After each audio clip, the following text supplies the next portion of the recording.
So the 2020 NBA draft is coming up.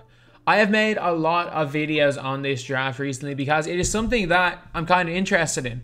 Because it's not seen as this like ultra hyped draft, it means that the prospects for me anyway are a little bit more interesting, because I have a weird feeling an Anthony Bennett type situation is going to happen and someone's going to draft a ridiculous person at number 1, or 2013 draft, a load of ridiculous things are going to happen, like Nerlens Noel meant to be going number 1 falling to number 6.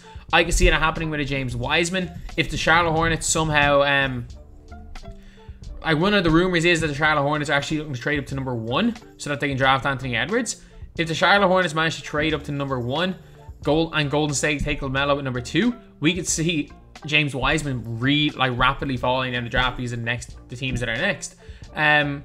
You could see a team high up decide and screw it. We're not going to take what's expected to be a top 10 pick. We're going to take someone that looks like that will be able to fit in our team now. And one of the players that a lot of teams were looking at as one of those like sleeper picks in the draft was a Devin Vassell. So Devin Vassell he's expected to go number 9 according to NBA Draft.net. However, NBA Draft.net it's a comedy site more than anything. Like, let me see. Is Denny Avdia compared to Luka? Or which European? Ah, Hedo Turkoglu. I mean,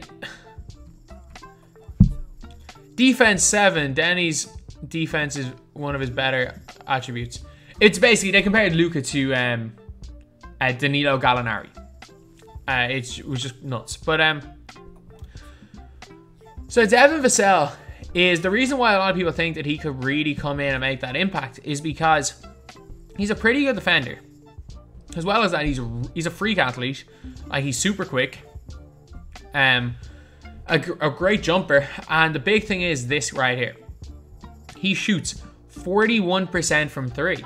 So he is in there as your prototypical current day NBA shooter. He's in there as a shooter. And a lot of teams will be looking at him to fill in that role and come in and make an instant impact. However, if we look at his jump shot when he was in college, it looks fine. It looks nice. Nice high release. Again, nothing to blame there. Not his release is high enough to shoot over the defender. It seemed a pretty decent release point. And the big thing is that you can see the picture there, but this is what his jump shot looks like now, which is very concerning. This is what his jump shot looks like now. It's a freaking catapult. He shoots like Spencer Haywood in 2K. Like, his jump shot is a catapult jumper. Like, yeah, I get it, the shots are going in, but this is a worry. This is a worry. Like, to go from this to this is a worry. And a reason is that it might be a bit of a red flag in a way, because I'm not even entirely sure if he has the strength to shoot an NBA 3. Basically, normally, again, the Markelle Fultz situation. Everyone's going to be talking about that with this guy when he changes form.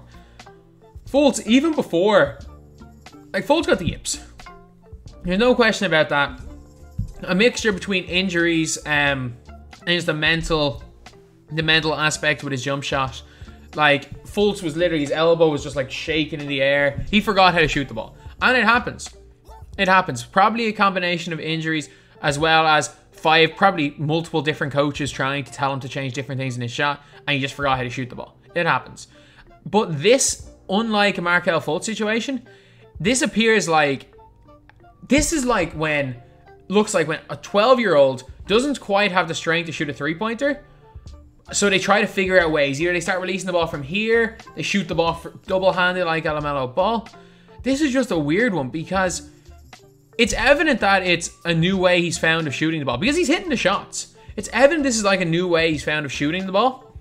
That he can get the NBA, he can shoot from NBA range because he is shooting from that range, which does take a lot more strength to shoot from than the college three-point line.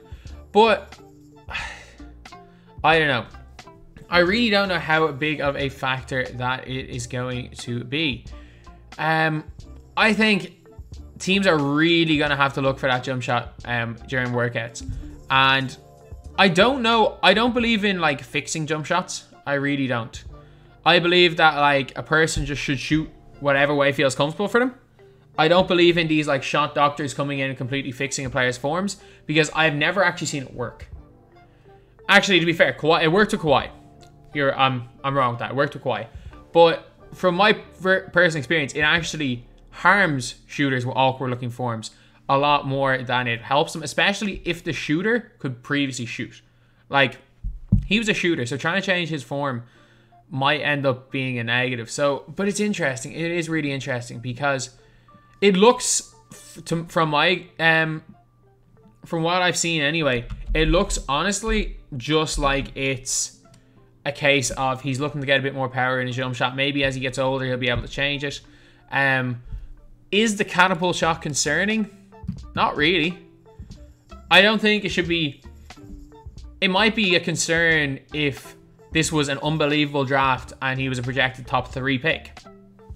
It might be a concern if you're expecting to hand him the keys to a franchise. But I don't think this is a Markelle Fultz situation, which was definitely a combination of injuries and a mental thing. This just looks like a situation where the guy is just looking for more power in his jumper. Like that is, he's definitely just looking for somewhere where you can fling the ball and get that little bit more power on. And if the ball goes in, it goes in. In this scenario, if the ball goes in, it goes in. Like, whether you release the ball from your left eye, like Kevin Durant, your right eye, like most people, behind your head, like Larry Bird, as long as the release point is the same and he can shoot consistently straight, I don't think it'll make too much of a difference. Will it be a red flag for NBA teams? Definitely. I think it definitely, because the draft is a guessing game. You basically, what the draft is you do your research to improve your luck. The more research you put in the draft, the more lucky you will get. But it's still pure luck. You do your due diligence, you put in your research, and you hope to God that the player you pick develops into the player you hope them to be. More research you put in, the better luck often you have. However, a lot of the times that can lead to people overthinking the draft. And I think that might happen with him. I think that this picture right here, could drop him 1 to 2 draft spots. It honestly could. Would it be a concern for me if I was drafting? I'd have to work him out. I would definitely work him out. I would work him out and see how he shoots before drafting. Because if this turns out that, you know what, it's not affecting his shot timing too much, it's not affecting his accuracy, he can consistently shoot straight off the catch, he can consistently shoot straight and quickly, I don't think it makes a difference because he is going to be a really nice defender and he's super, super athletic. But at the end of the day, it is one of those things where if you are in a draft room, you do not want to waste a top 10 pick on a guy who you know has changed his shooting form randomly, just in case he ends up being a complete bust. Because that'll be, again, a situation where teams may not be forgiven for making that choice. So anyway, yeah, that is the video. The 2020 draft is getting more and more interesting day by day. Do I think that Devin Vassell will be a good NBA player? Yeah, I don't think this is the full situation all over again. I think more than likely what will end up happening is, as he gets stronger in a couple of years, he will end up shooting more like he did in college. He might struggle initially shooting in the NBA, but look, what rookie doesn't? What rookie does not struggle shooting at least at times in their rookie year? But anyway, yeah, that is pretty much it. Just kind of an interesting thing I just wanted to talk about because it's something that we haven't seen realistically since Fultz. And Fultz was post-draft when he started changing the shot. We definitely did not see this. We have not seen this from any player, I'm not sure ever, when they've just changed their shooting form. But anyway, yeah, that is pretty much it. That's the video. Thank you guys for watching. Please like, comment, and subscribe.